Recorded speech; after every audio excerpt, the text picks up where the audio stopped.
Good evening, everybody, and welcome to a full house at City Council.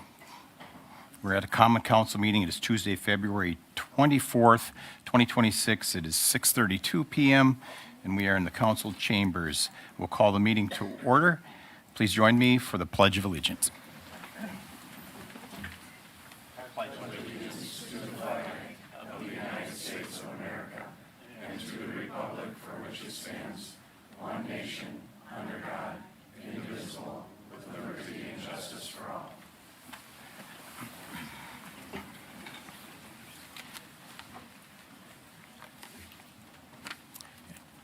I ask the clerk to call the roll, please.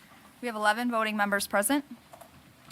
All right, no proclamations tonight. Just a quick announcement that we are using new meeting software tonight. So if we have any hiccups, please bear with us. We have our council rules here. We can revert to the old-fashioned non-electronic version if we have to, but it looks like it's working and everybody's gotten a little training. First item here for presentations, I'd like to introduce our new Assistant City Attorney, Vinny Bonino. Vinny's here. Give you an opportunity to say a few words. He's joining the attorney's office and has hit the ground running in our municipal court system. Vinny, if you want to talk. Hi, my name's Vinny. I've been practicing in the area for about 3.5 years now. My practice consisted of municipal law. I grew up in the area, so I'm very familiar. And yeah, I look forward to working with all of you. Thank you and welcome. All right, first up is under presentations. It's going to be a presentation, a couple of things by the Wausau Police Department. I'll call up Matt Barnes, please. Mayor, members of the council, thank you for this opportunity tonight. On your agenda, it indicates that this is a presentation for the Award of Valor, and we will get to that. Unfortunately, I had not planned on sharing information with you because this became relevant last night. It's with a heavy heart that I share the passing of Major Frank Schulke, who was a 40-year member of our Wausau Emergency Police, who died last night after a long season of health challenges. For the past 4 decades, Major Schulke served this community, not because he had to, but because he chose to. Year after year, event after event, season after season, Frank stood watch over our community's gatherings, from parades and festivals to outdoor concerts and community celebrations. When Wausau came together, Frank was there. He helped ensure that families could safely enjoy the very events that define who we are as a community. He did this quietly, faithfully, and consistently. Frank exemplified what volunteer service is meant to be. He gave his time, he gave his energy, he gave his leadership, he even gave it to me occasionally, and he did so without expectation of recognition or reward. Those 40 years of service represent more than just longevity. They represent commitment, they represent sacrifice, they represent a deep belief that serving others matters. The Wausau Emergency Police Unit plays an essential role in supporting the Wausau Police Department. These trained volunteers extend our ability to provide safety at large-scale events and community functions. They are force multipliers, they are ambassadors, and they are a visible reminder that public safety is not just the responsibility of a department, it's a shared community effort. Frank understood that. His example demonstrated that you don't need a badge or a paycheck to make a profound impact on public safety. What you need is commitment and a willingness to step forward. In recognition of his extraordinary service and considering the emergence of some physical limitations, we had recently drafted a resolution conferring upon him the title of Major Emeritus, a reflection of our deep appreciation and the lasting mark left on this organization. That designation now carries an even deeper meaning. Frank's fellow unit member and longtime friend, Wausau Emergency Police Associate Director Larry Yeager, was able to visit Frank in the hospital yesterday, right before he passed. And he read this resolution to him. It reads in part, "We extend our heartfelt appreciation and esteem as you transition into this well-earned status. While you may be stepping away from active duty, your influence and leadership will remain an integral part of the unit's history. We hope that you take pride in knowing that your efforts have made Wausau a safer and stronger community. And while Frank has indeed stepped away from active duty, his life reminds us that volunteering strengthens a city. It builds connections, it models civic pride, it creates ownership and the well-being of our neighbors. If there's one lesson we can take from Frank's legacy, it is this: communities thrive when people choose to serve. On behalf of the Wausau Police Department, the Wausau Emergency Police Unit, and the City of Wausau, we extend our deepest condolences to Frank's family and loved ones. We are grateful for his decades of service, and we are a better city because of him. Thank you. Thank you, Chief Barnes.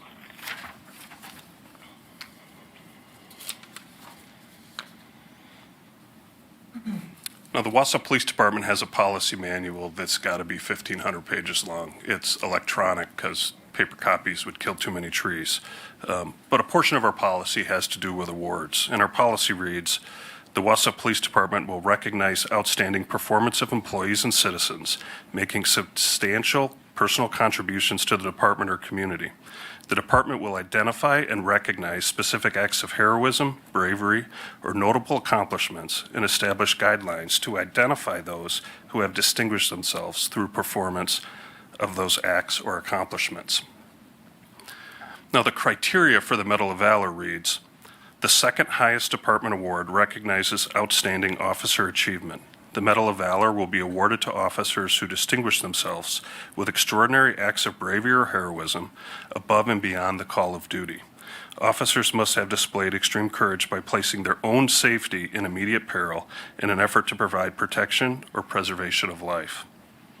On December 27, 2025, at approximately 1 o'clock in the morning, Wausau Police and Wausau Fire were dispatched to an address on Fleming Street in the city of Wausau for the report of a structure fire with a female trapped on a couch, engulfed in flames.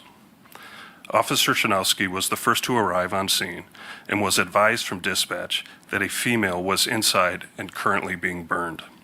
Officer Shanowski immediately entered the residence through an unlocked side door, despite thick smoke that severely limited visibility and created hazardous breathing conditions. Officer Shanowski located the female, whose lower body was on fire, and pulled her through the residence outside to safety. This female victim later succumbed to her injuries. However, Officer Shanowski's quick and selfless actions gave her the only chance she had for survival and provided her family several precious days to spend with her. The Wausau Police Department does not train or have a policy that says you should run into a building that's on fire. We generally leave that to our neighbors. But Officer Shanowski made a decision, and his actions placed his own safety at risk in an effort to rescue a member of this community. The Wausau Police Awards Committee evaluated the circumstances in Officer Shanowski's actions and recommended him for the Award of Valor. I agree with their recommendation and am proud and honored to present Officer Shanowski with the Award for Valor. Wade, your actions serve as an inspiration to your fellow officers and this community. Additionally, on April 25th of this year, Officer Shanowski will be receiving the Valor Award from the Wisconsin Professional Police Officers Association at their annual conference. Wade, see, Snazzy, Award of Valor.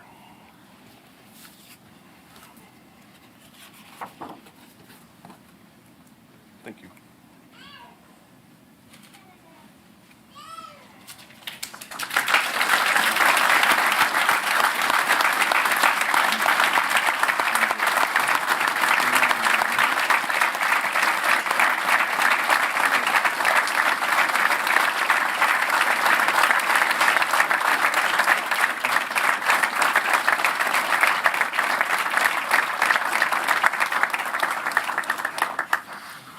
Please limit your speech to 10 minutes, Wade.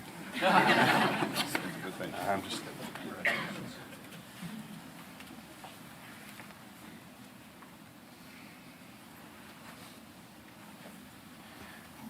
Great turnout for Wade. Thank you, guys. You guys are all dismissed.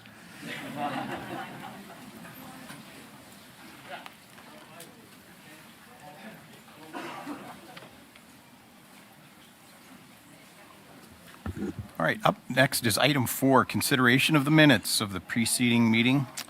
approval of the minutes if correct, and a correction if mistakes, if any, are noted. So this would be for February 10th, and I would entertain a motion from Watson, second from Lukens.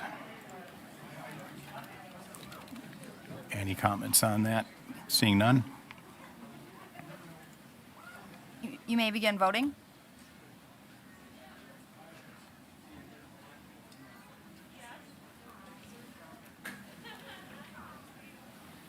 Aye. Motion passes 11-0. I'm not seeing the public comment statement. Oh, it's in the back. Thank you. Sorry. Mess here. Okay, and we have a couple. Okay, we do have two pre-registered for public comment, so we'll read the public comment statement tonight. City of Wausau recognizes the value of public comment on local issues and the importance of allowing members of the public to express themselves on city matters. Please identify yourself by name and state your address. Each statement made by a participant should be limited to 3 minutes. Direct all comments to the chair, not to members, staff, or other participants. People addressing the council shall not disrupt the orderly course of business. The chair values civil discourse and may interrupt, terminate, or prohibit comment that do not adhere to these rules.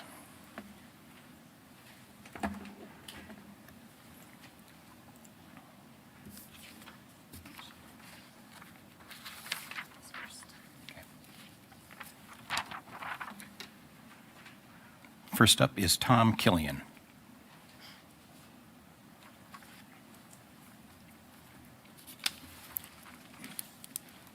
Good evening, Tom Killian, 133 East Thomas Street. I want to share concerns about adding new conditional uses highlighted in your packet to some current industrial zoning classes. My understanding is that this is simply correcting a typo and that these changes were intended back in 2019. But just because some concerning zoning policy was intended 7 years ago does not mean that it has to be adopted today. My further understanding is that conditional uses don't require or include any council oversight or approval. Thus, for certain existing industrial zoning classes, some of which are still located next to residential homes or close to kids' schools, you will be allowing the Plan Commission alone to approve these conditional uses, like mining-related operations with sand and minerals or waste disposal facilities, and others that could cause serious disruption and community health impacts. Most of the Plan Commission is not elected and does not represent the city areas that may be impacted. Do you really want to allow operations related to non-metallic mining or waste disposal in a current industrial class in a residential neighborhood without council approval? No way. And I'm not saying that the current Plan Commission will abuse these changes, but a future one at some point will. You can count on it. Presently, there is actually an extraction disposal zoning district. It's evidently not being used in Wausau, yet the provision exists in municipal code. But an entity would have to jump through a lot more hoops and get council approval by pursuing rezoning and then subsequently a conditional use. That's kind of the point. In cases with these operations, you want a lot of hoops because they can be very risky inside a city. It would be positive if a few more weeks were allowed for policymakers and the public to look at the possible consequences consequences of adding the proposed conditional land uses in some current industrial zoning. It would be appropriate for the city's environmental committee to review these changes too, as some of them, with no future council oversight, could possibly have major adverse impacts. Sometimes more hoops means sufficient community protection. This looks like one of those times, even if this proposed policy was intended to be implemented 7 years ago. Thank you. Thank you.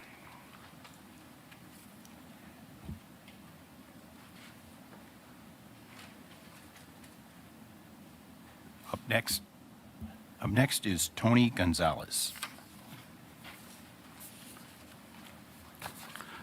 Good afternoon, Tony Gonzalez, 219 North 4th Avenue here in Wausau. To the mayor and the city council, I am requesting that the council table the proposed grant award to OLA due to significant unanswered questions regarding the organization. Moving forward with this grant without addressing these red flags exposes the city to liability and undermines public trust in procurement process. Here are some of the issues. I was here with the finance committee, and I served a paper about lack of transparency on the RFP. This was known for over a year and a half that this money was coming, and all of a sudden the RFP just came out on December 17th with a closing of January 8th, to the holidays for most of us. So that's one of the things. There has been an alleged misclassification and labor violations. There's credible concerns that the organization hasn't properly classified workers as independent contractors. According to the U.S. Department of Labor, misclassifying workers as 1099 workers instead of employees is a serious violation used to avoid paying payroll taxes, workers' compensations, and if this is true, the city may be facilitating violations of the 1986 Immigration Reform and Control Act. So they can check on 990s for that. There's serious credibility issues and public safety concerns. Credibility is paramount for any organization receiving public money. Recently, the county sheriff, and I gave a paper to everybody, was forced to issue a public press release specifically refuting inaccurate and misleading claims made by the organization on Channel 9. A nonprofit that gives misleading information about law enforcement is not a credible partner for city government. There's also a pending open records request because there's an pending open records request about this organization's contacts with the city. The council is not in possession of all the facts. Tabling this vote until the results of the investigation are public is the only responsible action. Also, I talked with HUD today, and I will share this with anybody later. This came directly from HUD, and I want to make sure that everybody knows here that this is not against the undocumented population. This is to protect the undocumented population. Taking these funds, there's a high risk of noncompliance with HUD and NOFO requirements. OLA serves a population that is primarily undocumented. HUD's Notice of Financial Opportunity, known as NOFO, requires strict verifiable income documentation for all beneficiaries. Because the applicant population is largely unauthorized to work in the United States, they often lack the standard documentation required by HUD, such as tax forms or formal pay stubs. As the prime recipient of the HUD funds, the city is responsible for ensuring that subrecipients comply with these requirements. There's going to be an inability to meet verification standards. According to recent HUD guidance, grantees must confirm that beneficiaries are within specific income limits. If OLA cannot obtain formal documentation because their clientele works on a cash base in formal jobs, they cannot adequately verify income eligibility. Issuing funds without this documentation places the city in danger of failing a HUD audit and have to repay these grant funds. There's potential violations of immigration benefit statutes. Recent federal actions as of February 2026 have emphasized that HUD-funded housing programs must strictly verify immigration status to ensure they go to lawful residents. While some nonprofit charitable organizations have exceptions for this, those exceptions do not apply to the required verification income for federal public benefits. Awarding this grant creates a conflict between nonprofits' mission and federal law, risking recapture of funds by HUD.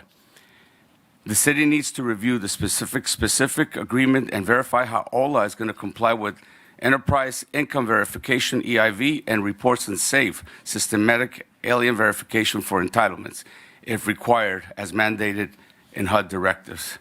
I asked that this is tabled pending a city attorney's office and HUD compliance officer to confirm with the organization's intake procedures for undocumented beneficiaries and adhere strictly to income verifications set by HUD. As an advocate of the Hispanic community and those that are in good standing in this community, whether documented or not, it'll be my duty to inform this community of the risks posed by accepting benefits that in their face may be presented as a gift, but that really expose them to federal authorities.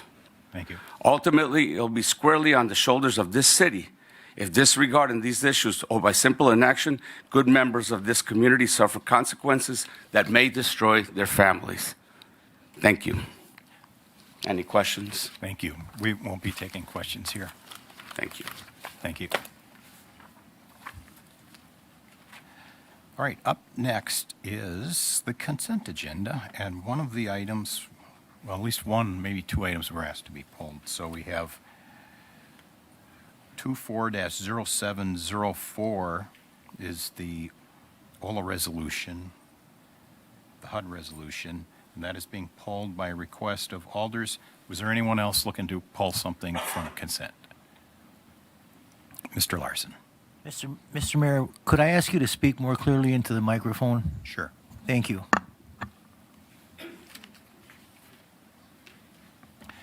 All right, so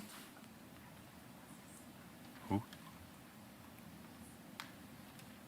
Hang on a sec. So I need to be on the next agenda item.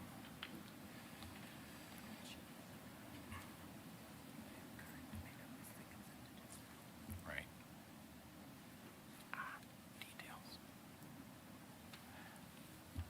Okay. We have a request to speak. Alder Killian. Mr. Mayor, I think there were two items that were to be pulled. Were you just referring to the one? Yes. Okay, we should speak after the consent agenda is voted on, correct? Or No, but at this point, it would be appropriate to have a motion on the consent agenda, and then we can discuss what items you want to pull. all right, thank you. So I would entertain a motion on item 7, consent agenda. Mr. Neal and Ms. Killian. And you'd like to pull, which item you would like to pull? 260205 and 240704. Okay, so we're pulling 260205, 240704.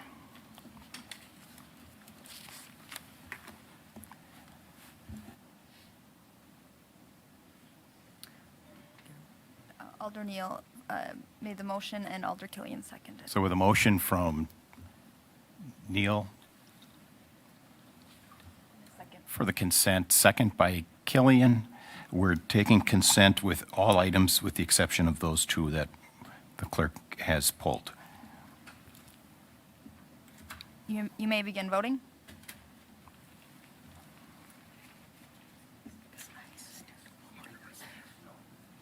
It might work. Aye. Motion passes 11-0. Okay, so the first item then we'll take up is going to be 260205. This is an ordinance from the Plan Commission amending sections 23.02.30. That's SR2 single family residential zoning 23.0231. That's SR3 single family residential 3 zoning. 2302.30 23.32, that's SR5, Single Family Residential 5 zoning district, 23.02.34, MH7 Mobile Home Residential 7 zoning district, 23.02.40, DR8, that's Duplex Residential 8 zoning district, 23.02.41, TF10 Two-Flat Residential 10 zoning district, 0261, MI, that's Medium Industrial Zoning District, Section 2302.62, that's Heavy Industrial Zoning District, 23.02.70, iOS Intensive Outdoor Storage Zoning District, 230330 Temporary Uses, 23.06.06 Off-Street Parking and Traffic Circulation, 23.06.20 External Lighting Standards, and 23.06.40 Fencing Standards, and lastly, 23.09.27 Sign Permits Application, Enforcement, and Revocation. I would entertain a motion on that ordinance change, 260205. Motion from Watson, second from Tierney. Comments and discussion. So we have, first up is Mr. Henke. Alder Killian. Alder Killian. Thank you, Mr. Mayor. I had the opportunity yesterday to speak with Mr. Hebert because I was unaware of why there were so many zoning changes.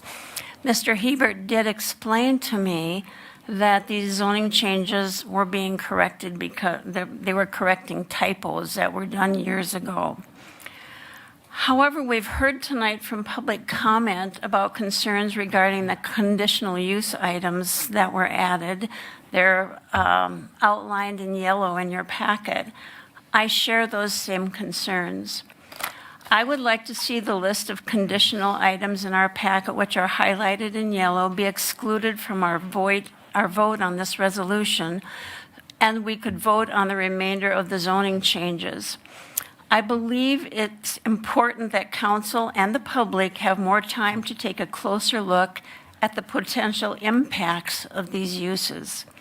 If it's true that council would have no approval oversight for conditional uses, including, for example, mining, junkyards, freight terminals, and so forth, these are serious changes. So I would like more time for us and the public to really digest the impact of these conditional uses. Thank you. Thank you. Mr. Neal. Well, first of all, would that be in the form of an amendment to remove? Yes. So would we have to act on that first? I would second that if that's required. So your recommendation was to return to committee?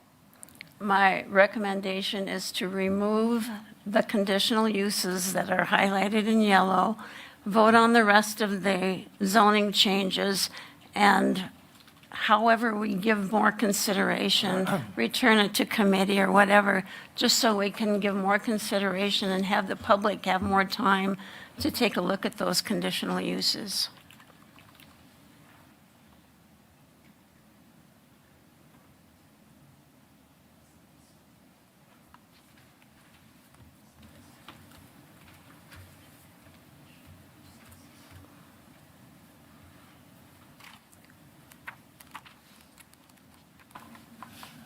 Okay, so we have a motion to amend to remove the conditional use as highlighted, and I think there were two sets of highlights under conditional use, and Alder Neal seconded.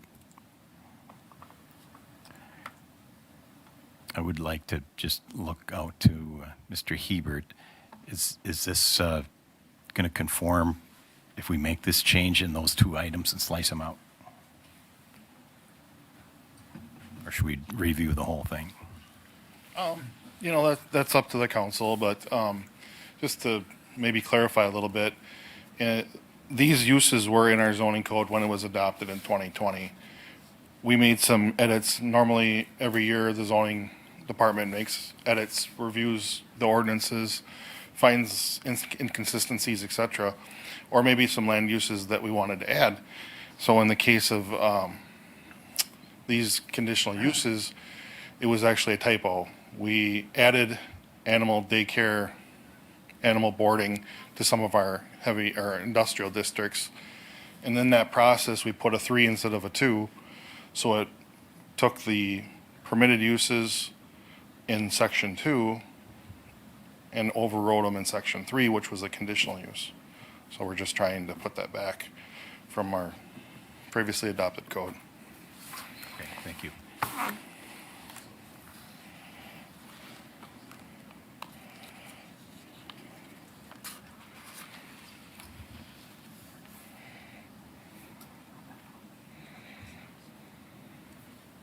So, Bill, if I can ask you a question. So these were never repealed. These lists of conditional uses you're saying have always been in the code Correct. and never been repealed. So they could amend them, I suppose, and remove them. That would be up to the council. But you're saying it's your recommendation that they stay in there. Correct. Yeah, they're listed in our table of land uses yet. There was Okay. just a typo within the actual districts. So it's just renumbered. You've added under section 230261, the commercial animal boarding and daycare. Correct? Correct. And under number 3, where it lists it says principal uses permitted by conditional use, you're saying that first highlighted list was under a different number before? I got the old one here that we did in 24. So That would be helpful it for would- everyone to have seen that for comparison.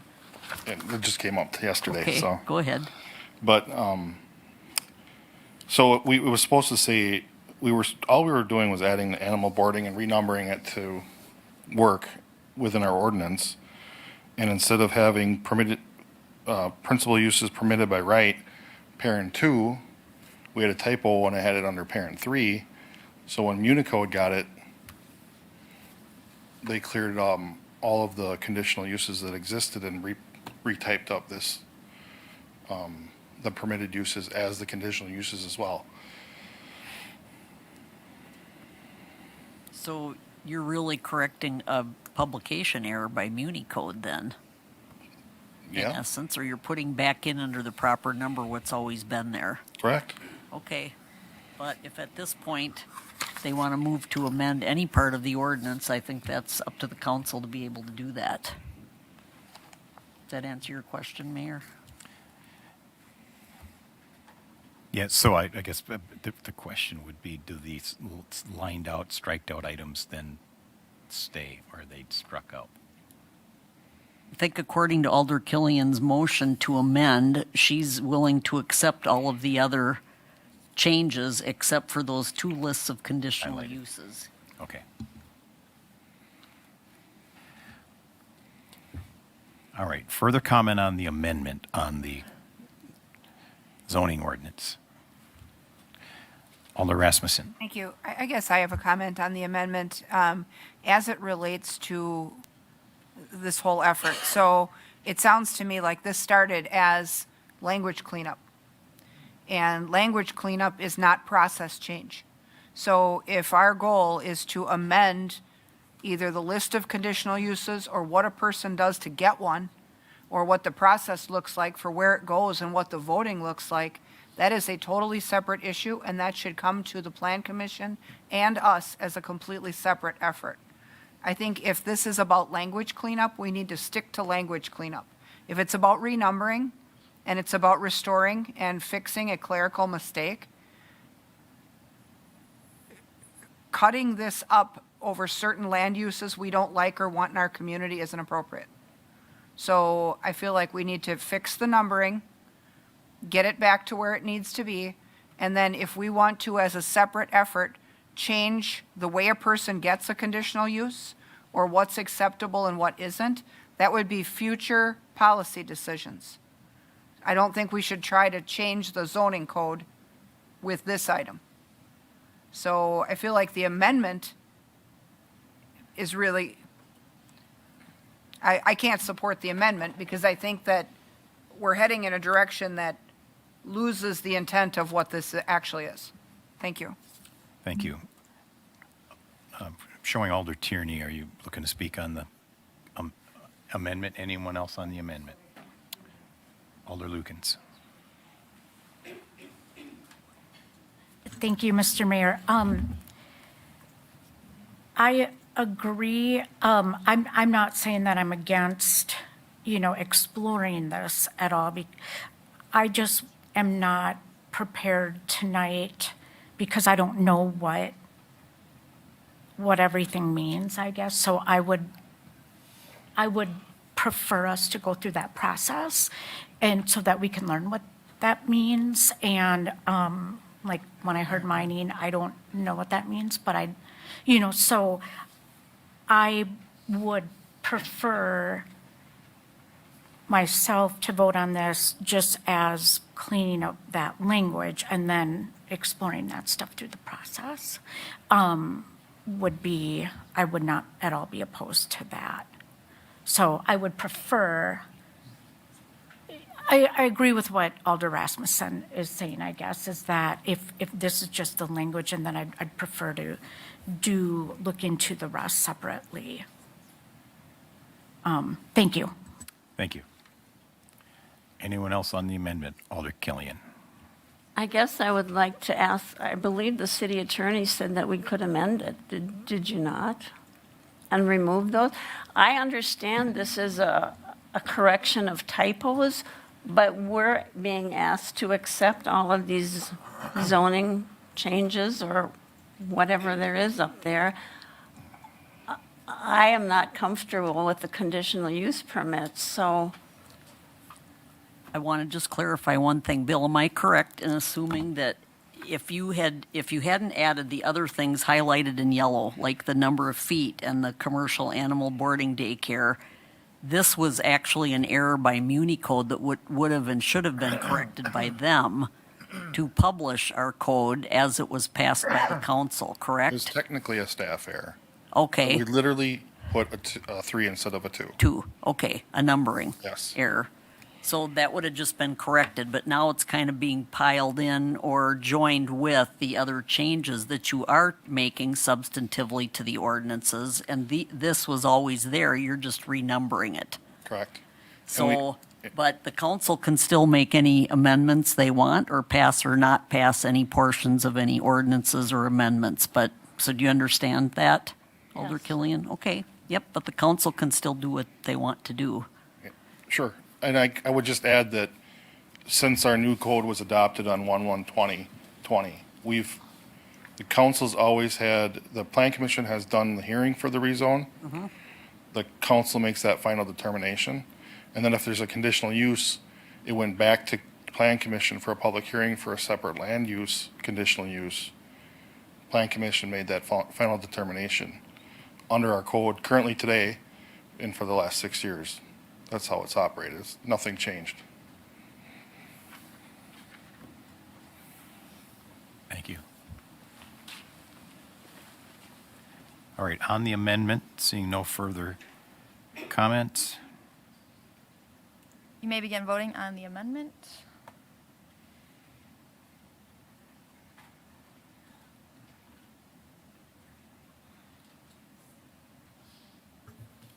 no.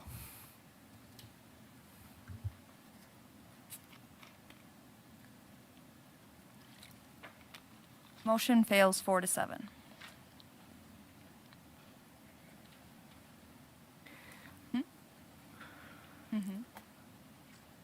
Okay, that brings us back to the main This doesn't go away. motion as presented. And that was a motion from Killian, second from Neal. We have a queue of speakers. We'll get to those. Wait. She hasn't moved on from you yet. Oh, okay. She cancels or something, then I think it should go. still in the queue. Mr. Neal. Thank you.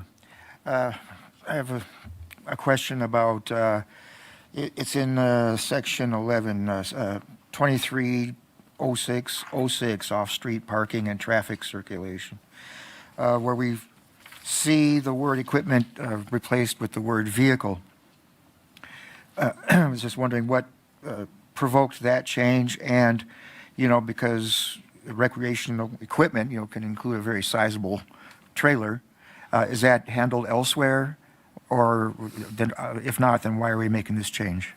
Yeah, this was just a clerical thing.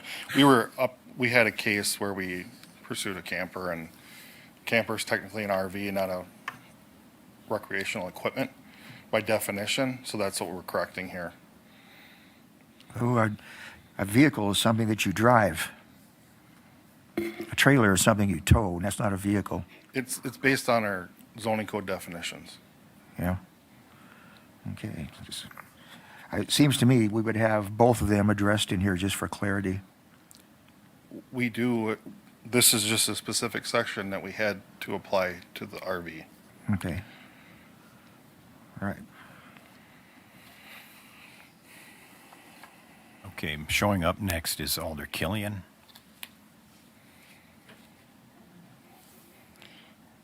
Okay. Okay. Clearing or I'm clearing? Okay. All right. And then Alder Rasmussen. Thank you. So it's my hope then that we would pass this to correct the numbering, which basically handles the clerical error. And then going forward, if folks want to talk about what's included in our zoning code, or, what is or isn't, or what people want to see changed, that they would pursue that as a separate request. Thank you. Thank you. Alder Lukens. Okay. All right. Seeing nobody else under the new system. Okay, you ready? Yep. Okay. You may begin voting on the item.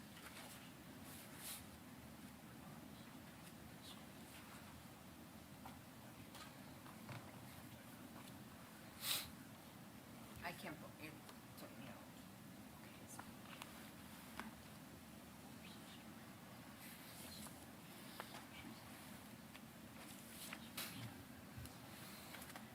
Motion passes 10-1. That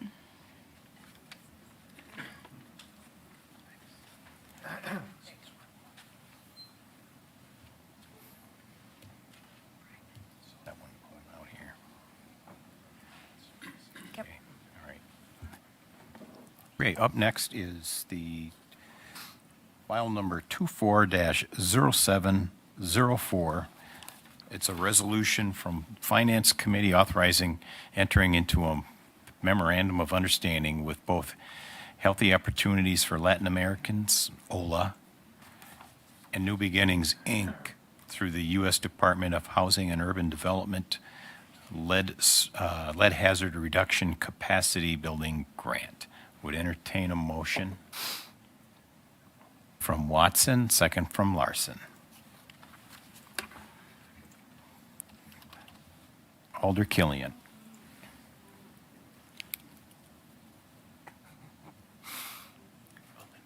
Thank you, Mr. Mayor. I'm sure the outreach effort is very positive. However, my concern, as has been verbalized twice by Mr. Gonzalez, who I will mention is my constituent and a long-term, highly respected Spanish interpreter in the city of Wausau, my concern is very realistic, as is his. The RFP was in place for only a very brief period of time. In fact, it was in place for only a few weeks, and that period of time included 2 major holidays. This certainly doesn't seem to allow time for those interested, or possibly even see the RFP, much less provide thorough responses in the allotted times. Mr. Gonzalez has brought to our attention many other concerns regarding federal money guidelines. I believe we should listen to these concerns And I would request that my colleagues consider this be tabled for further consideration or possibly issuance of a new RFP.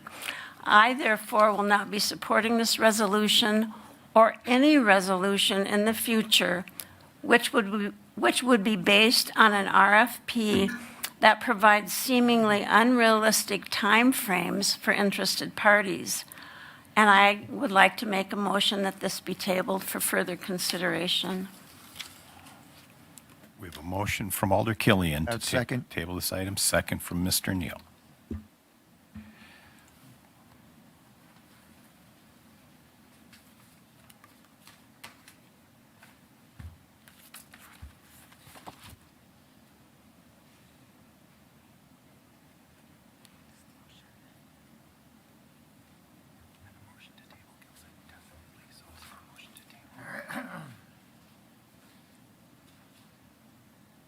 Kills it indefinitely. So to postpone to a later meeting.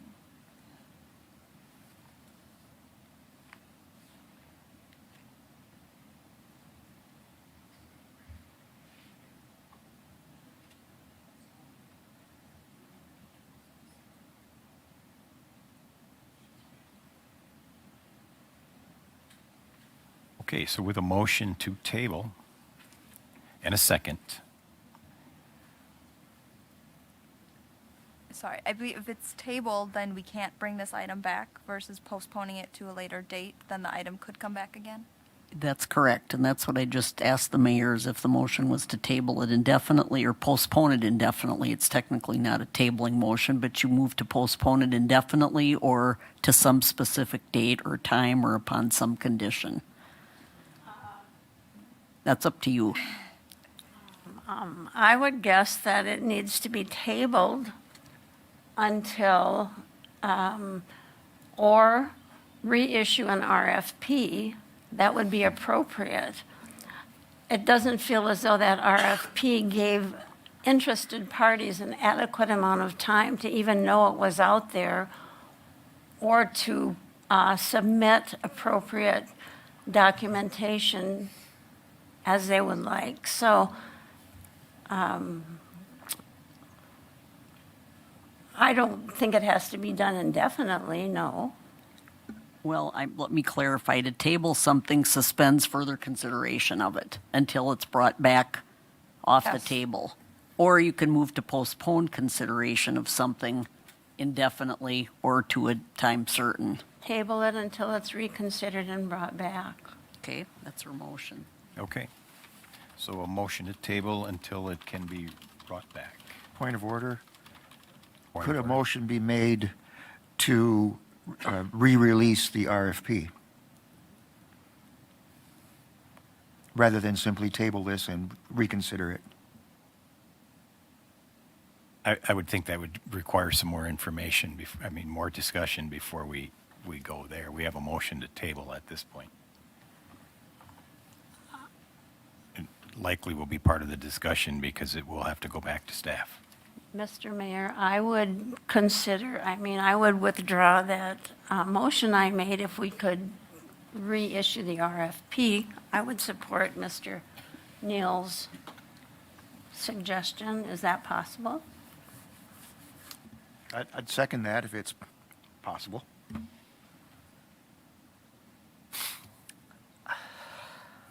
So is that a refer back?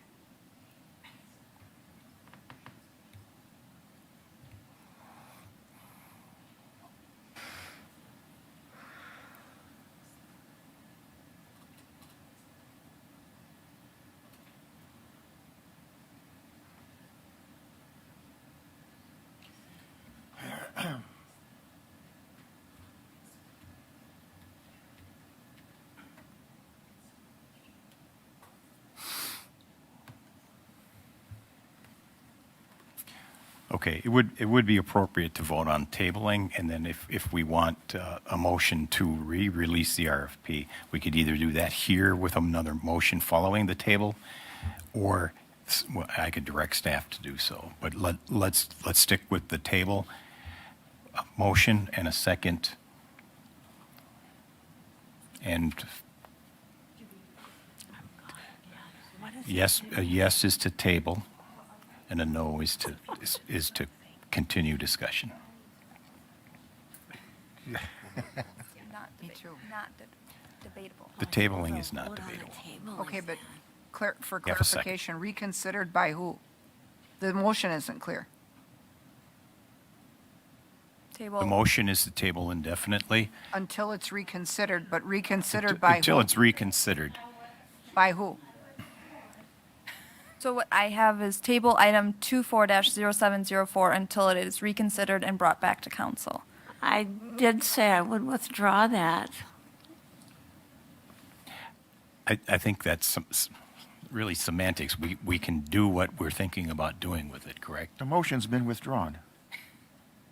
Did you withdraw your motion? Yes. Okay, so my point is that whether you vote to, I think voting to re-release the RFP is germane to this resolution, but then you're leaving this resolution hanging. So you're still going to end up having to vote on this if you don't table it or refer it. Do you see what I'm saying? Or take some other action. That's what she was trying Even to in do. addition to your, A motion to re-release the RFP. re-release the RFP, Right. which I was seconding.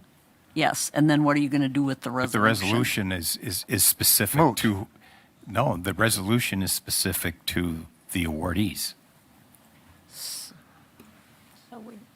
So I think you still need to take You action have to on vote down that, Or, yep, you that could vote it down, resolution. table it, refer it, whatever, or postpone it, but it's still a resolution to enter into an MOU, which isn't taken care of or made necessarily by the motion to re-release the RFP. Do you see what I'm saying?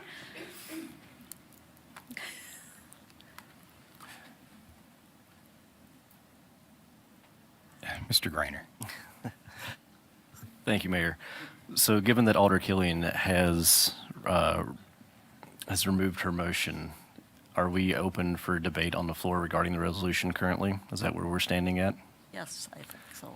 I think so. So we have you're withdrawing your motion, Alder Killian, and Mr. Neal is concurring. Okay, back to, we're not tabling at this point.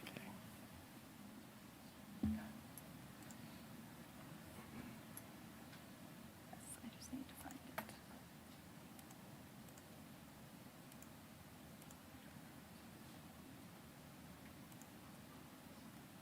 There it is, okay. All right, let's get back to the queue. We have Alder Rasmussen. Thank you. So I read some of the minutes that discussed this, and I had followed some of this as it was coming through committee, and it sounds like there was discussion about the RFP timeline in the committee. And I think we should recap that, because I think the result of some of that conversation was that our staff that managed the RFP was asked about that, and discussion was had about the fact that there was a 3-week window, that multiple other proposers were able to respond during the allotted window, and that essentially, I think the comment was made that the wheels of government don't shut down because it's the holidays. They all were here working. The window was open. The proposals were coming in, and they felt that it was fair to continue. So I think that's how we got to this point. You know, I guess if we're looking to add some time, we'd have to ask ourselves if re-releasing the RFP is fair to the entities that made the proposals. I mean, obviously, they're free to make the same proposals again, but you have 2 proposals in front of you, and it's a capacity building grant. So it doesn't sound, according to the resolution, like there's a deadline to complete this. It sounds like we're not giving this a month of delay isn't going to negate the ability to award these grants. So if we need some time, that's fine. But if the goal is to re-release the RFP and start from square one, that happens in committee.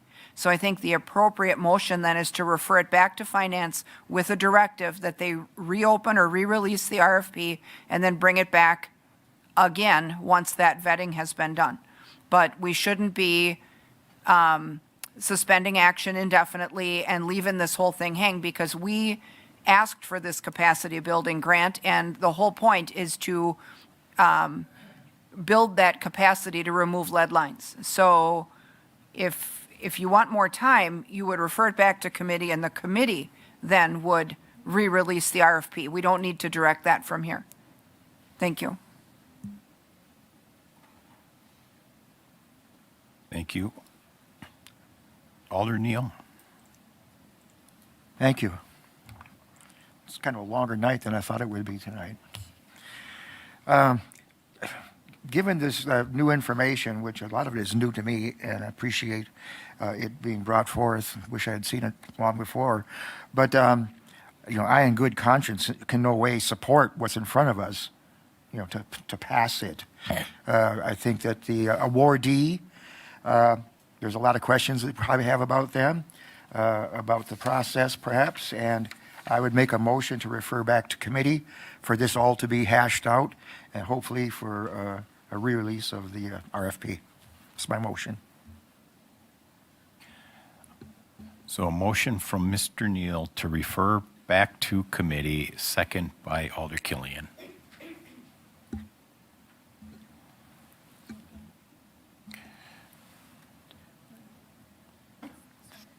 Okay, this is debatable, so discussion, we still have Alder Lukens. Thank you, Mr. Mayor. I am not comfortable with just changing everything because we got something from public comment, okay? I mean, we have gone through a process. I'm not saying it's not valid. I don't know. But I don't think it's also fair for the process and the people who have submitted their proposals that I will not vote just for us to, I will not vote in favor of just issuing a new RFP. We have staff that have been working with this. And so if there are questions, rather than us completely changing everything based on some information we've just gotten at the last minute tonight, I would prefer to, ask some questions of the staff if there are concerns. But one of my concerns is here we have a number of people to consider. And this is an important project. So I just don't think, anyway, I will not vote in favor of doing that. I'm going to vote, I won't vote in favor of that motion because I just don't think that it's a good process to start suddenly at the last minute doing this. We do have a responsibility to make decisions based on information, credible information, and I'm not saying this isn't. But for us to get something at the last minute and then suddenly change, ship, I don't think that's a good practice for us to start doing. So anyway, I will not vote in favor of that. Thank you. I will vote in favor of the process and the people that have submitted their RFPs. Thank you. Thank you.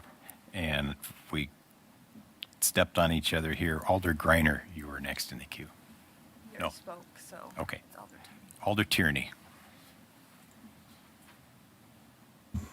Thank you, Mr. Mayor. My question, who put the RFP out? Would that have been, what department puts this RFP out? Came out from community development. Okay. So my question is, when this RFP was put out, were there any calls made? Was anybody notified about this? Or was it strictly the RFP that was put out?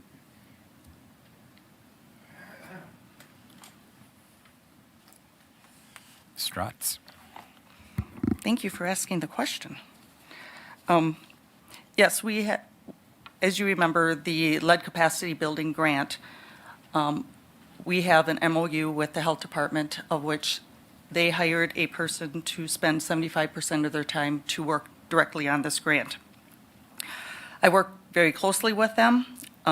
We've been, for the last year and a half, working on policies, getting people certified in lead abatement policies, risk assessors. We've been working with nonprofits, getting together, getting the word out, trying to educate the community as to what will this look like, how will we be able to get in people's homes eventually to do the real work, which is the lead abatement.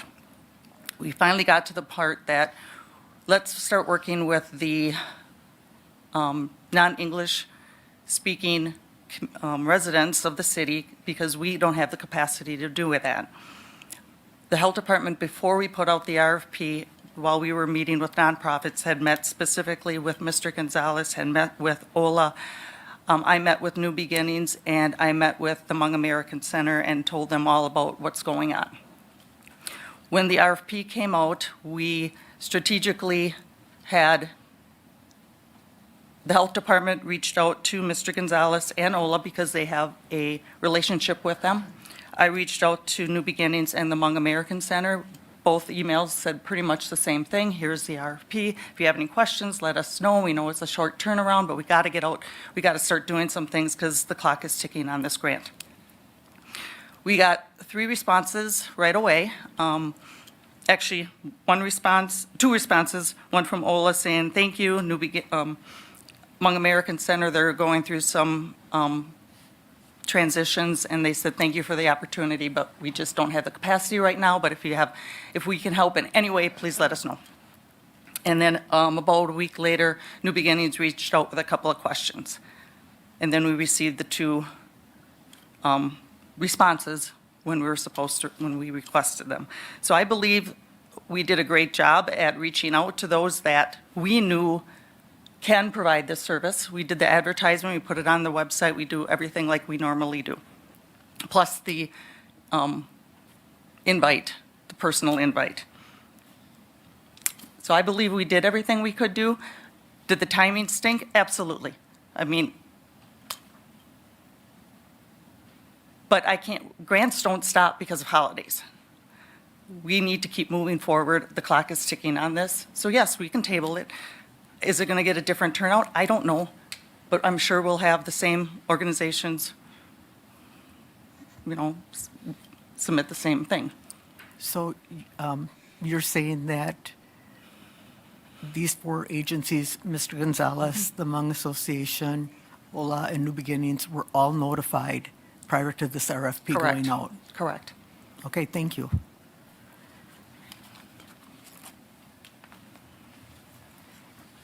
Can I ask Mr. Gonzalez a question?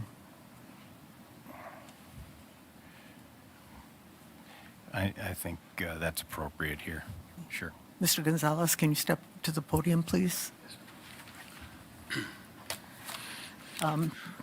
We've gotten several open comments from you back in the Finance Committee and again here today stating that this RFP, it was a small time frame, it was during the holidays, but we're being told that you were told about this prior to that RFP going out. I received an email from the health department that I didn't see till much later because I was on vacation, but all the others received it directly from Tammy, so I wonder why I'm not entitled to that.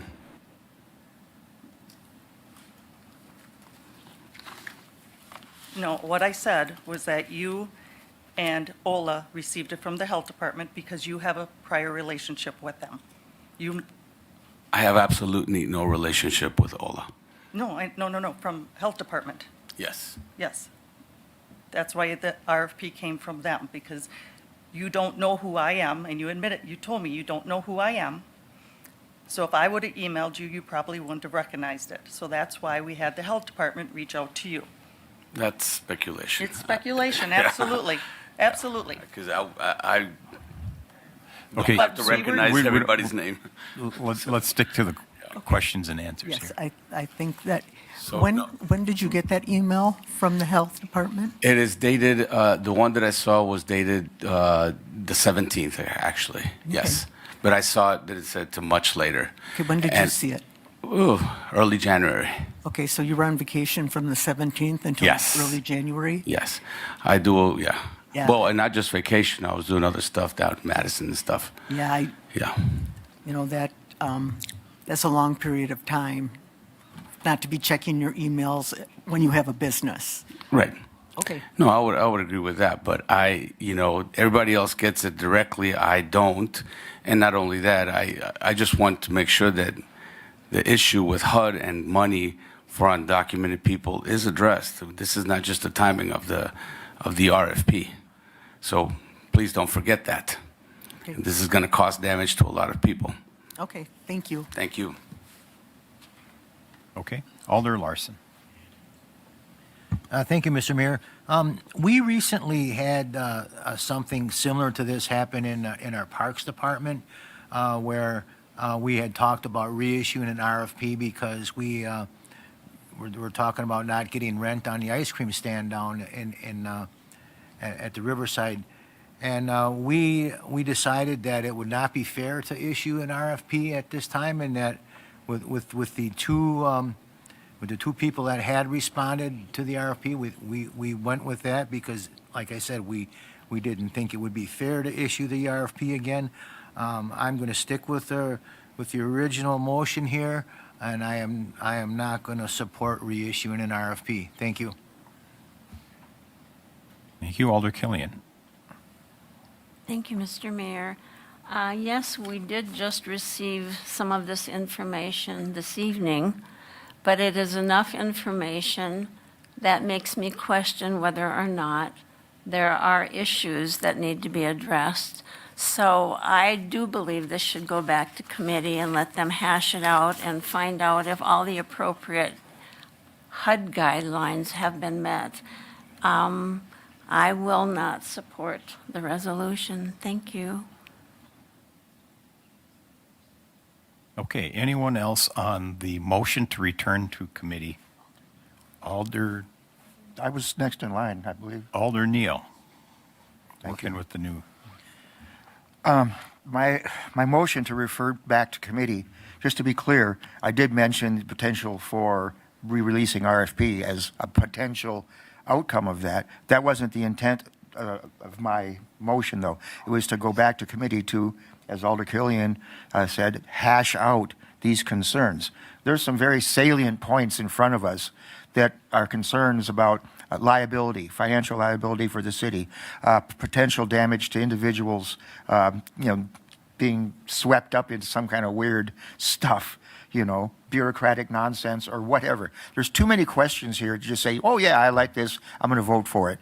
I think it should go back to committee so the committee can look at item by item the concerns that have been addressed, deal with a city attorney to address all of them, maybe have to talk to outside resources again to deal with them on a point-by-point basis, and have them checked off the list. And when I feel like, in good conscience, I can vote on this, then I'll vote on it. But I certainly can't vote on it in good conscience, not knowing the answers to these questions. I can't assume that they're baseless. I think we should go through a process to find out what is the basis for them, and that's through the committee process. So my motion was to refer back to committee to do that. So let's be clear. Thank you. Thank you, Alder Lugans. Thank you, Mr. Mayor. Yeah, and let's be clear that I am not saying that what is in the paper that we got tonight is just nonsense.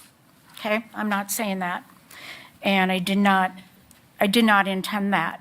But as Alder Larson brought up, and I agree again, I think so. If I could ask Ms. Stratz a question, the different issues that were brought up, is that something that staff can check? If we voted tonight and this was approved, would that be something that would still be checked out through staff, or could be? Well, or does it need to go back to committee to have that checked? Sorry, I don't know if you can answer. No, I appreciate the question.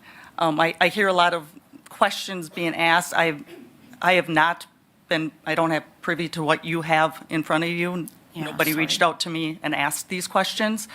As far as the allegations of giving money to undocumented people, that these funds will not and cannot do that. We have an agreement with 2 organizations that will help bridge the gap so that we can reach out to residents of the city of Wausau to find out if their properties have lead hazards.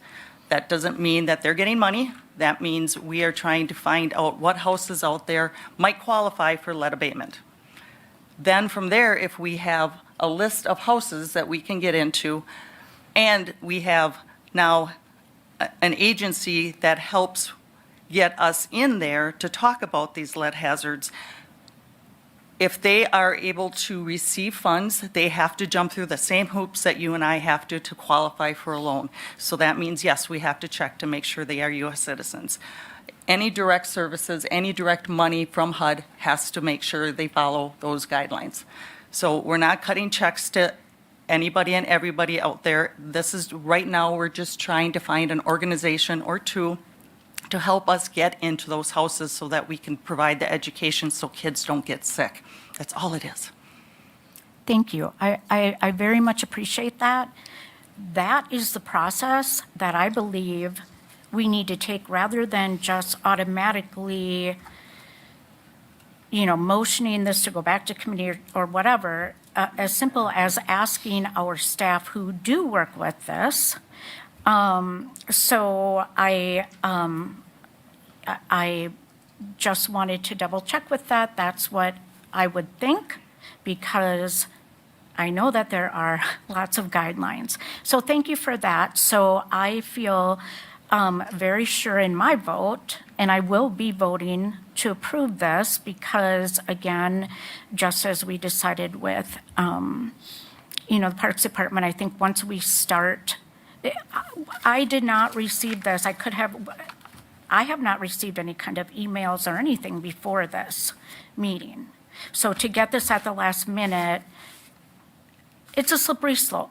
I think we need to really be careful of the processes and make sure we're following that and not start to change things at the last minute. So especially if everyone got the notice, at the same time, I really appreciate Alder Tierney asking that so that we could have the information. And I will be voting in favor of this. Thank you. Alder Greiner. Thank you, Mayor. I'd like to withdraw my request to speak. Thank you. Alder Tierney. I had request my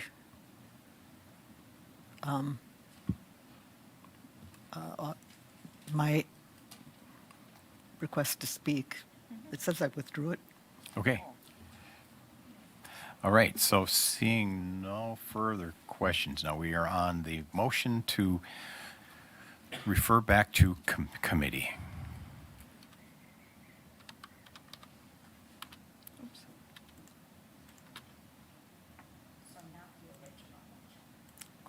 That is correct. Correct. The item to refer item 24-0704 back to the committee.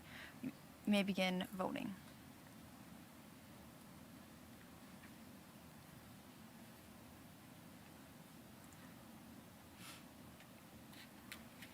Motion fails 3-8 to refer it back to committee.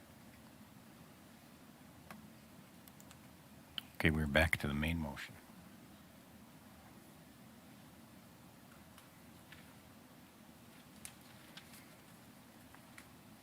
Alder Neal should be in the queue. Alder Neal should be in the queue. Okay, Mr. Neal, I'm showing you're still in the queue. Yes, thank you. Okay, well, now we're voting on the original proposed item. So I will just reiterate that I cannot, in good conscience, vote in favor of something that has so many questions that need answers in my mind. So therefore, no, I will not vote for it. Thank you. Any further? Anyone else? Rasmussen, is that a hand raise? It is. Okay. Yes, because my request to speak button froze. So with this, I mean, we just heard from our staff person who's managing this. This really is about bilingual communications. And so to build that capacity, to get that funding utilized. I don't think that this is the nefarious activity that it's been alleged to be. I think that if the health department has someone whose sole responsibility it is for a good chunk of their time to manage this process and manage this grant, that if those questions need to be asked and answered, they get asked and answered. And so I feel like we're equipped to make this decision. We've got 2 proposals that submitted their responses in earnest, and I feel like we should proceed and go forward and get this moving. So I intend to vote for it. Thank you.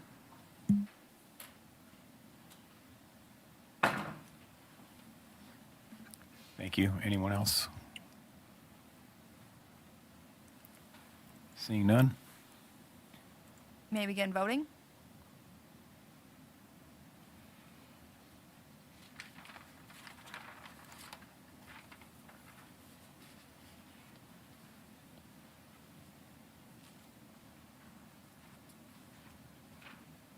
Motion passes 9-2.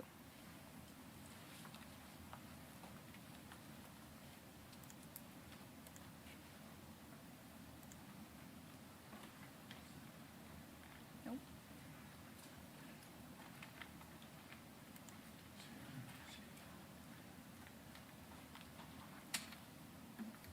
Oh, did I vote I fast? think you might have, yeah, but I think we're good. Oh, no. No. So we should be through with consent, and we are on ordinances and resolutions. So 26-0202, file number confirming appointments of the mayor of the city of Wausau to the Business Improvement District Board. Would entertain a motion from Lukin, second from Neal. Any comments? Questions? You may begin voting.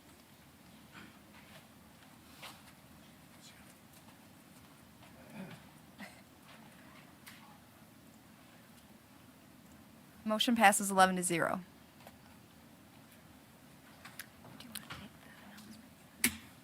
Take the, Announcements from the alder. Take this. right. Okay, so before we go into closed session, do we have any, and we very likely will not, well, I can't say if they'll return, but we should release or give an opportunity for alders to make any announcements tonight, and then we will have an opportunity for public comment yet. Any alders, any council members with announcements, comments? Vicky? No? Okay.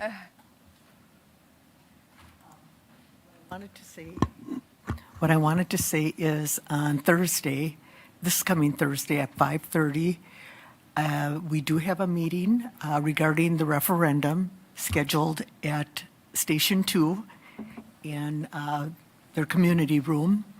I've reached out to the community. It sounds like we may have a pretty good turnout, and I reached out to more than my district. I've gotten a lot of responses. So anybody who wants to come, if your district has questions, if you want to be there, it's going to be more of a town hall type of meeting. Chief is going to present, and I asked him to make sure he presents the pros and cons because I've been accused of making this a sales pitch, which it is not. I want people to be able to vote informed of what it will cost them, informed not only what it will cost them dollars and cents, but what may happen if we don't have these 12 or if we, I want everybody to have an informed idea of what's happening. One person reached out to me and that was negative about this, and that was grilling me. And I said, city council members get taken to task a lot for the decisions that we make for our constituents. I said, this time it's up to the city. I said, you guys have the say. I said, you have to make the decision that's right for you. So you're all welcome. And I'm hoping that we will have a good discussion and it will be in a respectful manner. Thank you.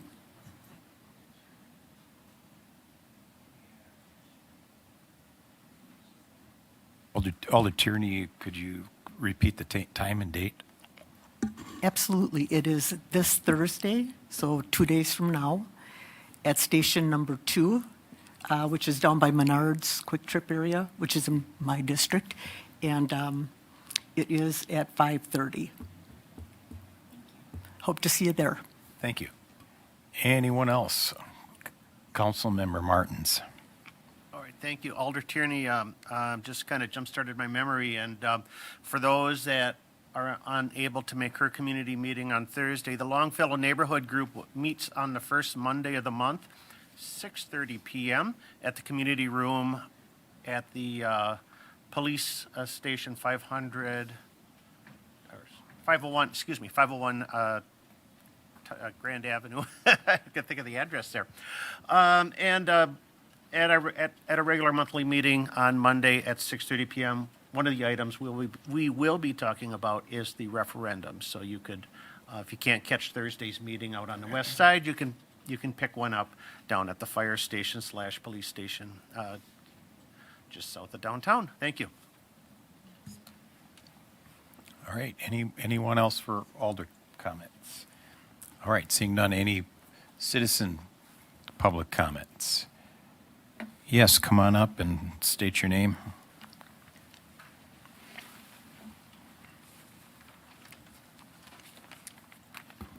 Good evening. My name is Mariana Sabela. I am the board president of HOLA, Healthy Opportunities for Latin Americans, and I do appreciate this moment to speak with you. I just want to invite the people who have some concerns, Mrs. Killian, Mr. Neal, and Greiner. I want to invite you to have a conversation one-on-one with us. If you would like to look at our records, we do have trusted people. We have a board of directors. We are a 501c3 that we were established with all the alignments and policies that a 501c3 requires. We do have Rutherford, which is one of the biggest and very well-known firms as fiduciary services. And also within our board, which is very reputable, we have Mark Bradley, which also he's a former attorney from Rutherford Services. So I just want to invite people who may have any concerns to have a meeting with us, and whatever was said regarding the last minute that I don't even have the information that came through regarding immigration or tax purposes, we are very reliable and trustworthy in the community. We serve 8 counties, and we do manage a project that is for health equity, and we are a very strong candidate. We have a staff who are verified. I mean, if anyone wants to do e-verifications, I-9s, any documentations when it comes to immigration, if the concern was because of the employees or contractors that OLA may have, I just want to refute that, because that is not something that is happening in our organization. And if a meeting needs to be placed within Marathon County Health Department or the parish, the city of Wausau, we'll have the representatives there. And again, we are open records book, and we can review anything that is concerning from the members. Thank you. We do also have a lot of experience working already on the city projects, and Iñaki will talk about that. Hi, everyone. It's nice to meet you all and see you all. My name is Yingaki Vang. I am the outreach coordinator for the ECOFO Lead Fee program as well.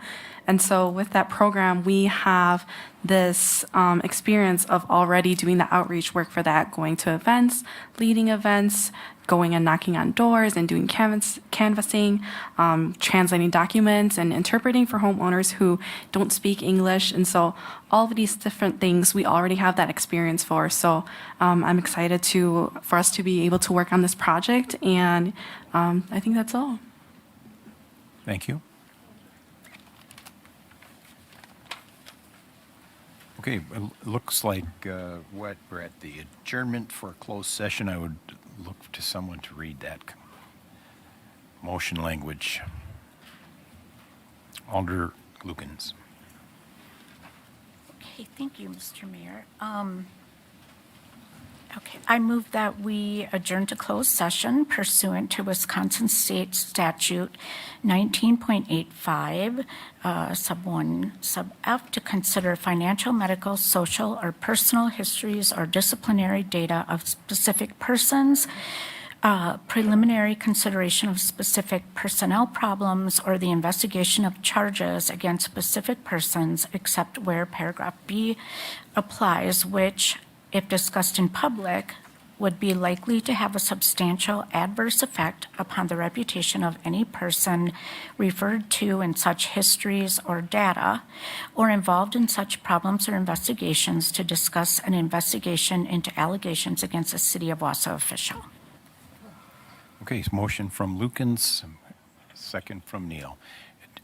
Just one note is we won't need staff to stick around for this.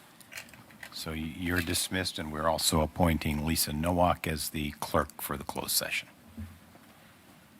I'll do a roll call vote. Alder Lukens. Aye. Alder Martins. Aye. Alder Killian. Aye. Alder Neal. Aye. Alder Greiner. Aye. Alder McElhaney. Alder Rasmussen. Aye. Alder Watson. Aye. Alder Tierney. Alder Larson. Aye. Alder Hanky. Aye. Motion passes 11-0. We're going up to the boardroom on second floor. Maple room is still out of order.